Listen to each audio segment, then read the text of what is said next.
My last guest on the News Hour tonight promises to say the truth and nothing but the truth, but he's the person who added a lot of drama to the 26/11 trial today.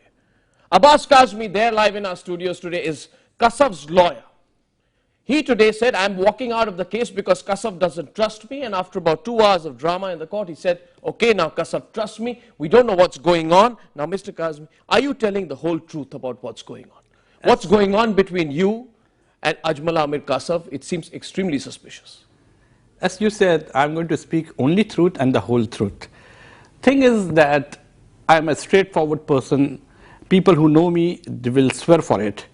Now, what has happened that recently Ajmal Kasab has pleaded guilty on Monday, that is, I think, on 20th of July. Yes. And when I entered the court, he told me that I want to plead guilty. No, 1 second. He didn't tell you till then. No. You had no idea till then. No idea. Very few people believe you on that. No. I entered the court. I was late. I entered the court at 11:35. The court has already taken place, seat. When was the last time you met him before the meeting? On Friday, Saturday, Sunday, we don't work. And you tutored him all through. This case has been on for what, 2 months, 3 months now? 3 months. 3 months. You tutored him every 3 days. I don't tutor him. No, definitely. We exchange words about the ongoing trial. I don't tutor him for anything. The way he was giving his admission this time, only a lawyer could have trained him.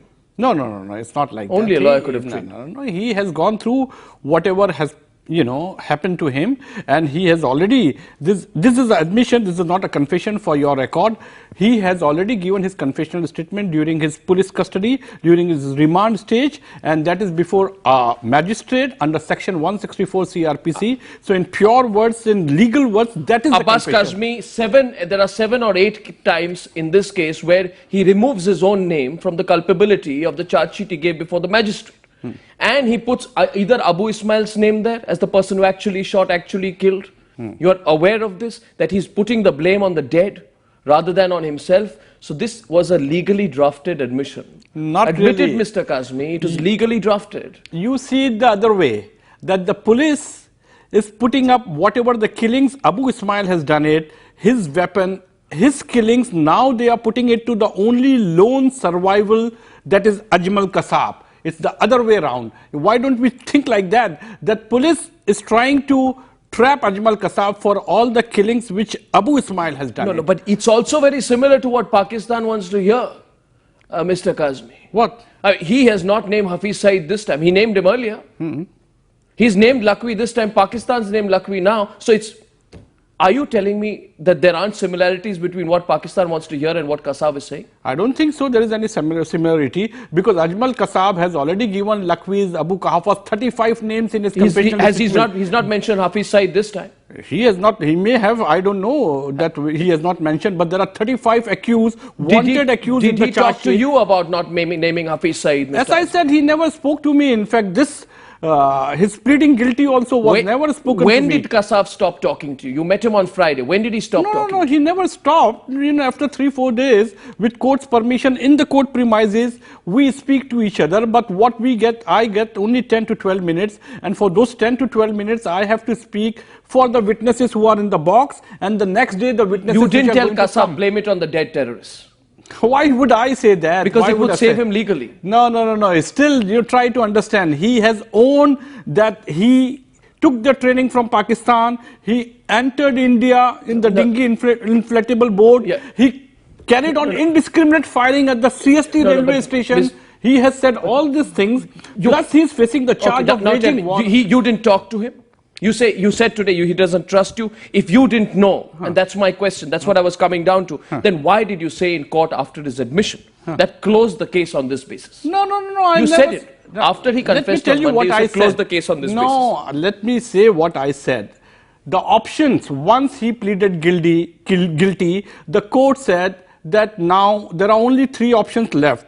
Either to accept this plea, reject this plea, or accept this plea and go on with the trial. And I said, since he has pleaded guilty, if the court feels it could be accepted, and if it is accepted, then the judgment could be pronounced. And when the judgment is to be pronounced, the case has to be closed. No, but you had first said that he hadn't asked you. Then on the basis of his admission, which you say didn't know about, you turned your case around and you said, close the case on this basis. Why did you say? No, not really. Why did you say? You said that. Let me say my submission.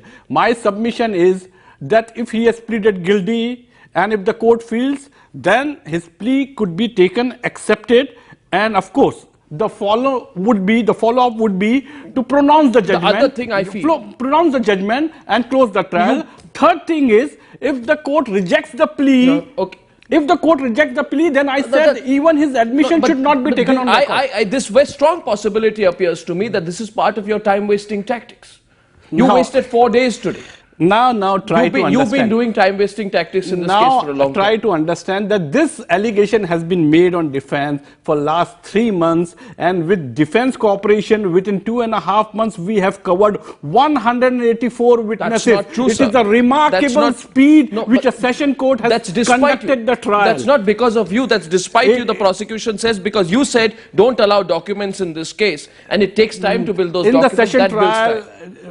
In the session trial, no one admits the document. Documents are the incriminating documents against your own client. So no prudent lawyer would accept. You said he doesn't understand the language. Today he's understanding everything that's said in Hindi. On that basis, you wanted everything written out in Urdu. That was a time-wasting tactic. He is in India for last 6-8 months. He has been interacting with the guards who are manning his barrack. So for 6-8 months to understand the language is quite a long time. Tell me what happened between you and Kasab today in court. What did you tell him first? You came in and said, I am leaving the case.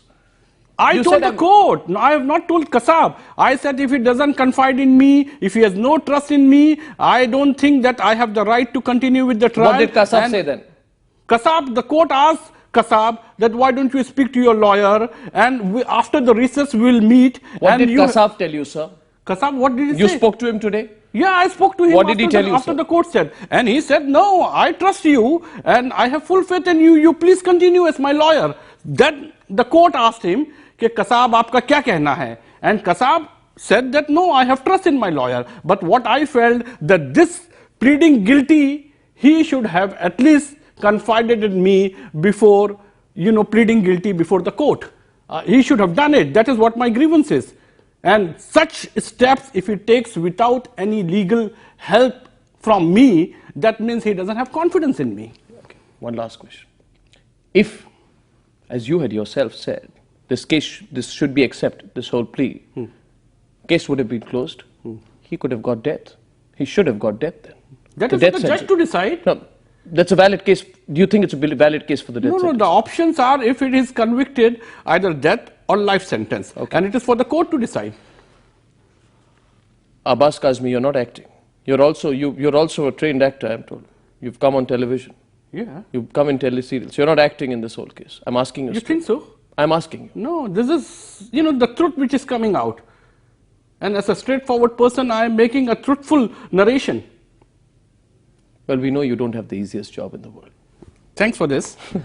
Abbas Kazmi, thank you for joining us on the News Hour. Abbas Kazmi, Kasab's lawyer there, making a special appearance tonight. We don't know. You can listen to that and come to your conclusions for yourself. Clearly, he's a well-trained lawyer. Thanks for watching the News Hour tonight. 10 p.m. is coming up next. We're seeing you tomorrow, same time on this show. Good night. Thank you. Thank you.